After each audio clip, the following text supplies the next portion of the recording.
If you would like to download the report that is public for this, you can try this QR code and you will be seeing some of the main slides that you can download from there. Of course, I will show more today than is in that report and trying to give you some of the highlights without also revealing the individual organizations that are behind it also, because that's the agreement that we made. The motivation of our study can be explained by this simple picture that you see here.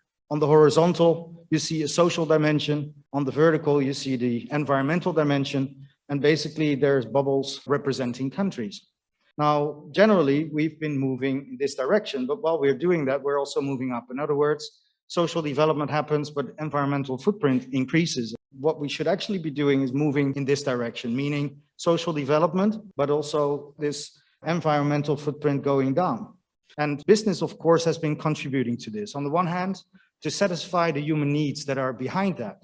But at the same time, as we know, also business has been contributing to the side effects of that we can see around us every day. And of course, this led to specific questions as well for us, although that we've been working with business for quite some years. And we wanted to understand what is now the top management's view on the topic of sustainability. Of course, we ask questions about their perspectives, but also about what they think about sustainability and strategy development and how they perceive that. But of course, also how they would then implement that. Basically, we asked 40 questions, quite a lot in 1 to 2 hours, to make sure that all these different topics are covered. Myself, but also my colleague later, Rüdiger, will also be looking at how that actually is implemented within leadership and operations and strategy, 3 aspects that we work with. So let's look at the profile of the organizations and the interviewees. We've been interviewing more than 50 companies and their leaders within 12 countries around Europe, mostly on the Western side, as Antonio already mentioned, 6 in Portugal, quite a few in Germany, but also in various other countries. And of course, a variety of industries.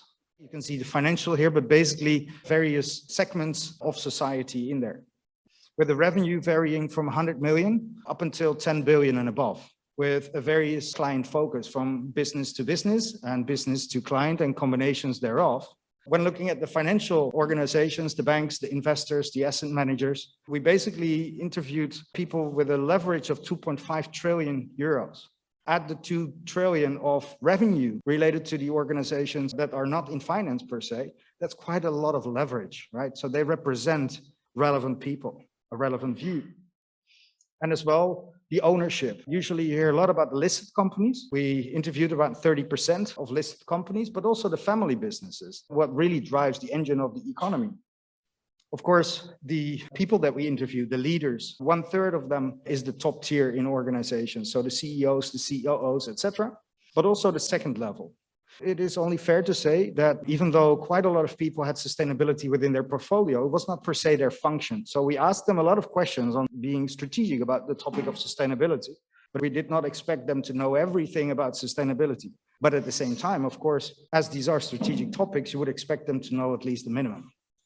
When looking at the number of people working for these organizations, 2,500 as a median, so with a variance of smaller organizations, at least 150 up until 140,000, so quite a variety there. Now, one of the lenses that we looked through, or the perspectives that we take, is one of whole system thinking.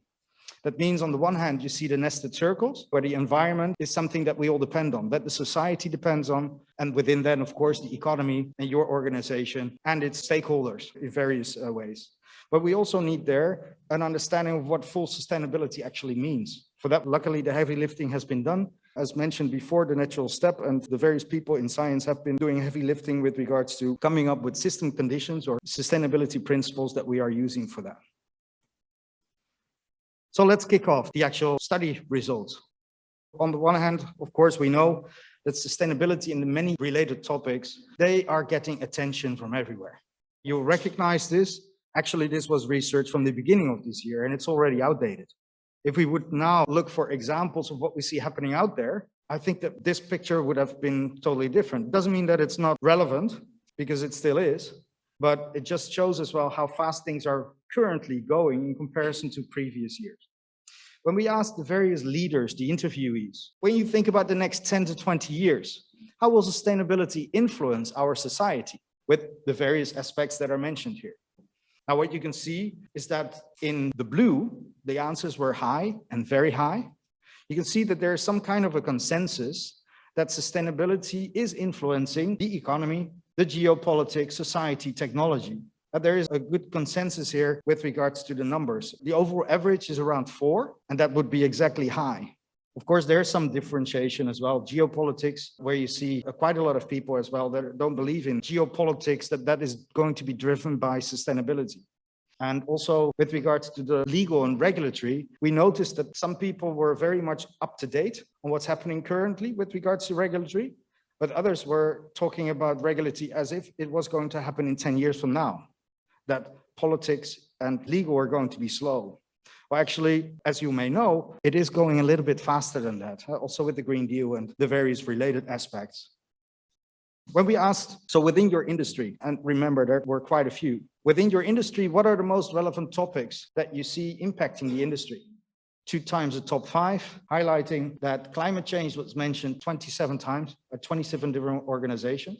And then quite a bit later, biodiversity loss, diversity and inclusion, and health were the topics that were mentioned the most as impacting their industry. So this is about the financials, it is about the manufacturing organizations, etc. When we then ask, okay, so what is the expected impact on your organization now, but also in the next 1 to 5 years and beyond 5 years? You see here a variety of topics that kept these people busy. On the one hand, in, let's say, middle blue, currently they're focusing on CO2 reduction, whereas later on they're focusing more, same color, towards neutrality, CO2 neutrality. But they're already setting themselves up. In gray, you'll see customer satisfaction, or you'll see regulatory compliance, also with a thread throughout there. Interesting one is the highlighted blue. That's about strategy. You'll see that strategy is in a number 3 at present with some organizations, and then they're strategizing and planning to be executing that. But interestingly enough, there are some other organizations that are already strategizing here, so they're a little bit faster than the ones that are here. But there's also others that start strategy development on sustainability in 5 years from now. Just a bit of realism in there as well. When we look at the various stakeholders, we asked which ones are the most demanding with regards to sustainability. You'll see here the top 4, the employees, the customers, the shareholders or owners, and the legislators. And of course, there were a bunch of others. And in the report, you can read what exactly they were expecting from these businesses. But what is the important red line in there is that you saw purpose being requested by employees, purpose being requested by the customers.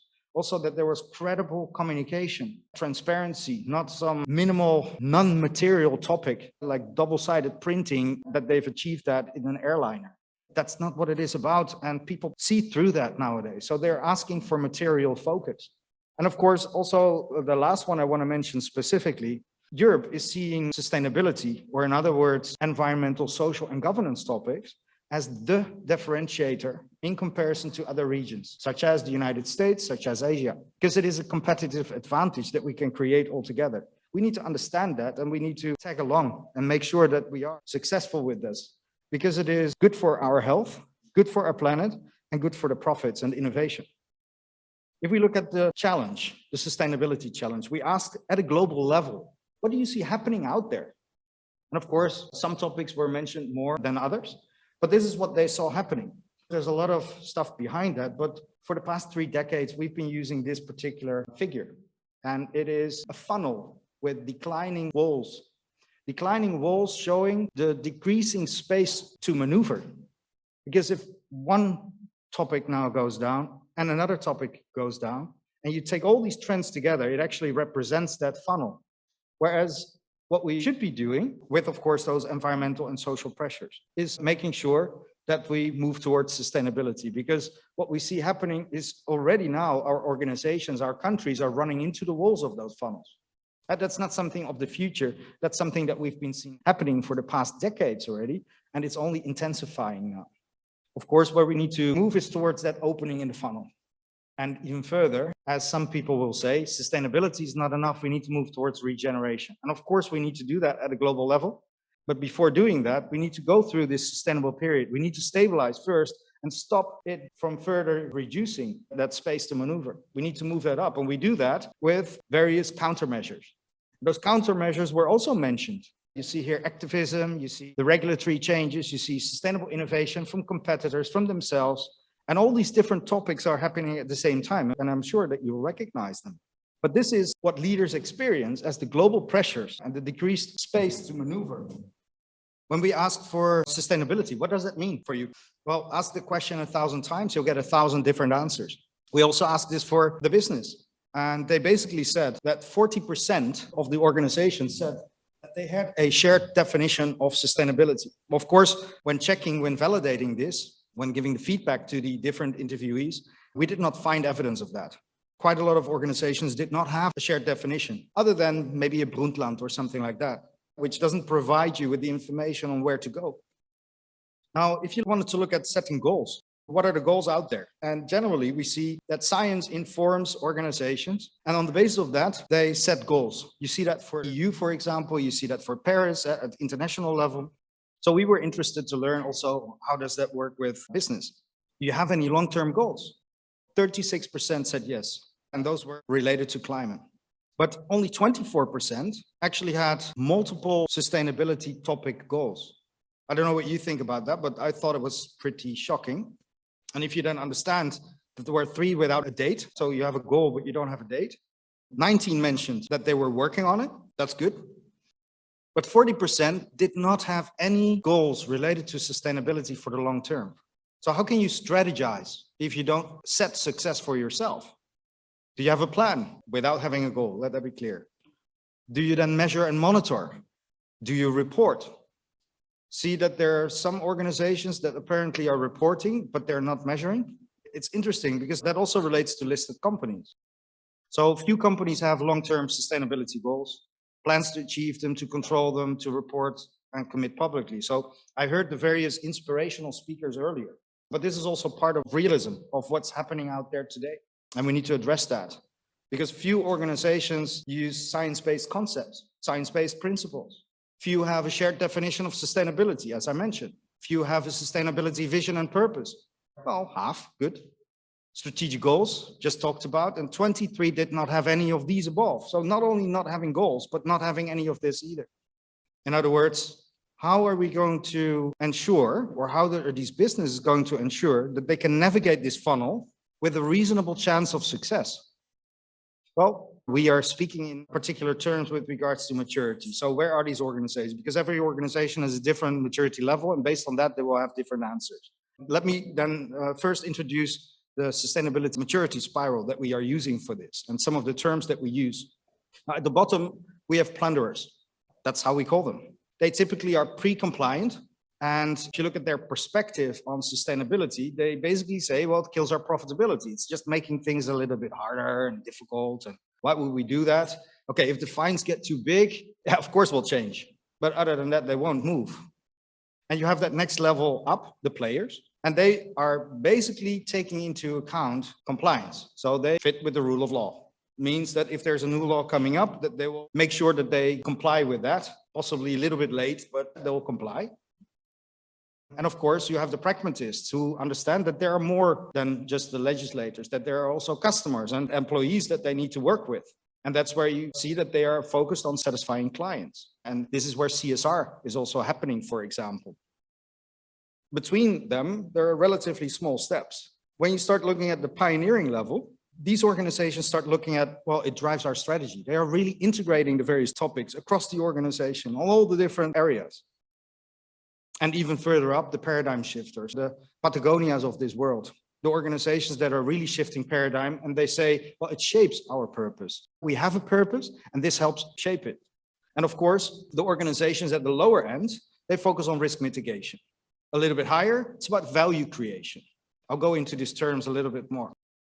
And material impact is then at the top level, real good, positive impact. But of course, the one on the lower end, they are really degrading.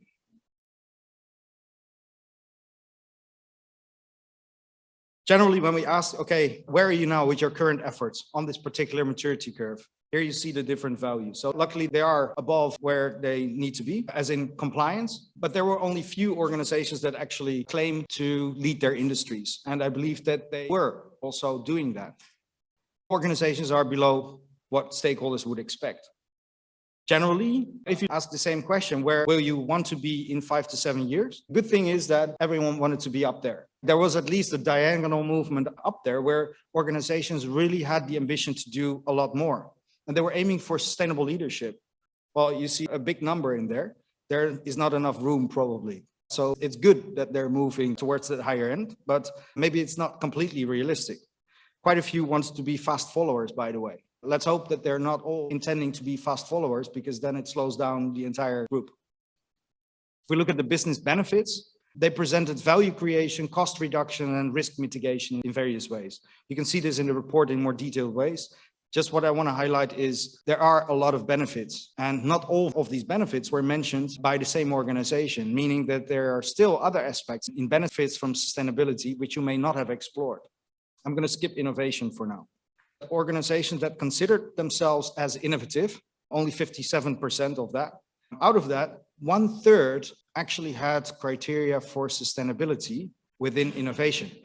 If you don't have criteria for sustainability in your innovation, how are you going to make sure that all your products, your business model innovation, all that kind of stuff, how that's going to change in the right direction?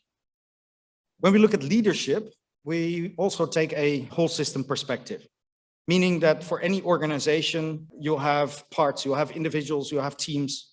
And when there is an external stimuli, then what usually happens is that people start, moving, they start acting, some more than others, and they start talking and start aligning dialogues around it. And then they decide direction together. Now, the various topics that fit underneath, you need to have for direction, a vision, strategic goals and such. For alignment, you need roadmaps, you need dialogues, you need balanced scorecards and governance to make sure that everyone is aligned. And for commitment, this is where purpose, mission, values, but also budgets fit. And of course, we, being consultants, being developers, developed a model for that. So leadership relates to all three aspects. You need to have all three in place. Now, we mapped the various organizations onto that as well. So on the one hand, the current maturity of the organization, where they perceive themselves to be, and on the horizontal, the direction, alignment, and commitment, in other words, the leadership index. Interesting to see on the left side, left upper side, there's an overconfidence of organizations that see themselves as being relatively high, but at the same time, they may not have directional aspects, such as mentioned before. They may not be aligning as much at leadership level. They may not be committed and aligning budget so much to it. And of course, with regards to direction as well, there's a bunch of frameworks out there. And we ask, what are the agendas with regards to sustainability that you endorse or that you relate with? A bunch of them were mentioned. Interesting to see as well is that 42% did not relate to or endorse any of these. These tools are, by the way, not meant or intended as strategy tools or to be more strategic. So in summary of the message that I have is sustainability is on everyone's agenda. Pressure is increasing from all stakeholders. You need a framework. You need to make sure that you understand together with the rest of your organization what sustainability is about and set at least your goals. And looking at the maturity of organizations right now, luckily there's high ambitions. And the high ambitions make sure as well that there's a lot going to be happening in the next years within business. I showed as well, bold leadership is needed with direction, alignment, and commitment. But that is where Rudiger will be talking about a little bit more, in the same way as he will be talking about the key recommendations and success factors moving forward.